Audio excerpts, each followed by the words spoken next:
Assalamualaikum warahmatullahi wabarakatuh.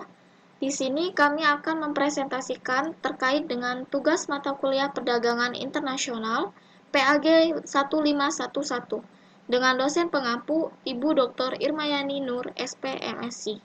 Disusun oleh Aulia Horunisa, nomor NPM 19751009, dan rekan saya Isunza Aulia Falevi, NPM 19751031.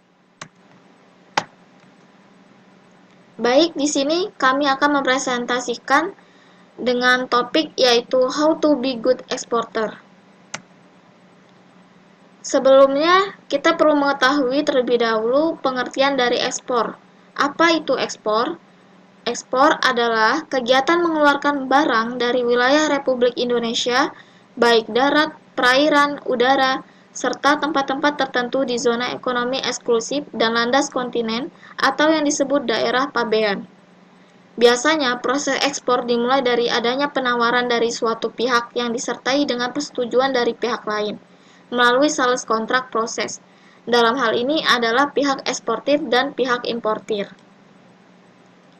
Nah, langkah-langkah yang harus ditempuh eksportir ini sendiri yaitu yang pertama ada mempromosikan produk, yang kedua mengajukan penawaran harga, yang ketiga membuat kontrak jual beli ekspor, yang keempat mengirimkan produk kepada pembeli hingga menerima pembayaran. Selanjutnya, para pelaku pengekspor juga perlu mengetahui hal pokok. Ada 3 hal pokok sebagai pengekspor. Yang pertama yaitu mengenal pelaku di bidang ekspor, yang kedua mengenal dokumen yang terkait di bidang ekspor, yang ketiga mengenal proses perdagangan ekspor. Selanjutnya, berikut ini hal penting bagi pelaku usaha dalam memulai bisnis ekspor. Yang pertama yaitu sikap mental. Pelaku usaha harus cerdas dalam menangkap peluang sekaligus mengambil resiko. Haus akan informasi dan membangun networking menjadi kunci yang sangat penting. Yang kedua yaitu mendirikan perusahaan ekspor. Yang ketiga, legalitas eksportir, yang mencakup persyaratan eksportir barang bebas ekspor dan persyaratan eksportir barang dibatasi ekspor. Yang keempat yaitu persiapan produk atau barang yang akan diekspor, mencakup antara lain seperti kemasan, standar mutu, ketentuan persyaratan internasional, atau ketentuan permintaan pasar luar negeri, kalkulasi biaya, dan penetapan harga jual barang, serta informasi penting terkait produk atau barang. Yang kelima yaitu perizinan ekspor melalui iNetTrade. iNetTrade sendiri merupakan pelayanan perizinan dengan sistem elektronik yang melayani permohonan pengajuan perizinan ekspor dan impor secara manual melalui UPP dan secara online melalui portal iNetTrade. Yang keenam yaitu menghubungi Customer Service Center. Yang ketujuh, persiapan pemasaran ekspor ke mancanegara. Ada beberapa syarat dalam menjadi eksportir. Yang pertama yaitu badan hukum. Badan hukum sendiri dibagi menjadi beberapa bentuk, yaitu CV atau Commanditaire Vennootschap. Yang kedua firma, yang ketiga PT perseroan terbatas, yang keempat persero perusahaan perseroan, yang kelima ada perum perusahaan umum, yang keenam ada perjan perusahaan jawatan, yang ketujuh koperasi. Syarat yang kedua yaitu harus memiliki NPWP atau nomor pokok wajib pajak.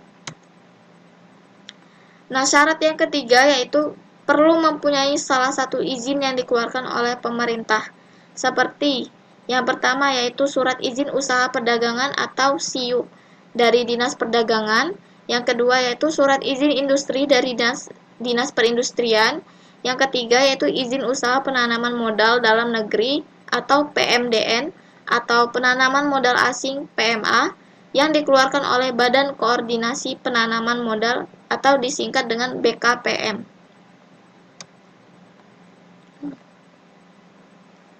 Yaitu ekspor hasil pertanian. Indonesia merupakan negara agraris yang subur akan kekayaan alamnya.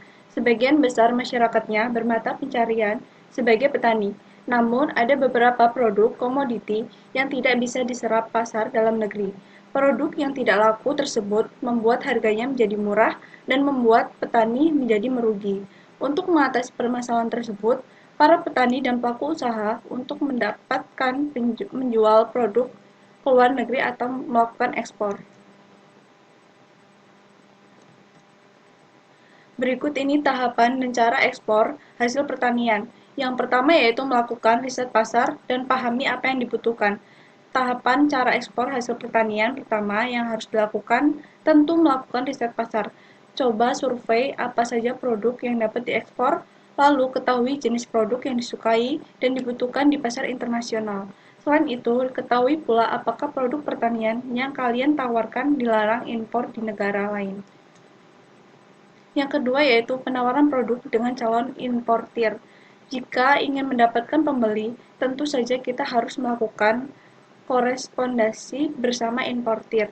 Selain itu, kita juga bisa menawarkan produk dengan detail produk yang kamu tawarkan untuk menarik pembeli. Proses selanjutnya tinggal membuat kontrak penjualan yang berisi keterangan detail produk yang kalian jual, berupa jenis produk, mutu, harga, syarat pengiriman, jumlah, dan yang lainnya sesuai kesepakatan bersama. Yang ketiga yaitu mempersiapkan produk. Cara ekspor hasil pertanian berikutnya adalah memulai mempersiapkan produk. Karena biasanya ekspor memakan waktu yang lama karena jarak tempuhnya bisa dikatakan sangat jauh, sehingga harus mempersiapkan sedemikian rupa. Ada beberapa hal yang harus diperhatikan seperti cara pengemasan, pilihan kemasan, ketahanan produk, modal transportasi, dan penempatan produk. Tujuannya yaitu agar produk pertanian yang kalian ekspor tidak busuk akibat kesalahan pengemasan saat proses pengiriman berlangsung. Tak hanya itu saja, kualitas produk pertanian yang kalian kirim juga harus berkualitas baik untuk menyesuaikan permintaan pembeli. Yang keempat yaitu persiapan dokumen. Jika produk sudah selesai di packaging, tinggal pilih modal transportasi yang dipersiapkan, semua dokumen yang diperlukan, terutama dokumen tentang PEB yang meliputi data penerima barang, pengekspor data, negara tujuan, transportasi yang mengangkut barang ekspor, detail produk yang dikirim.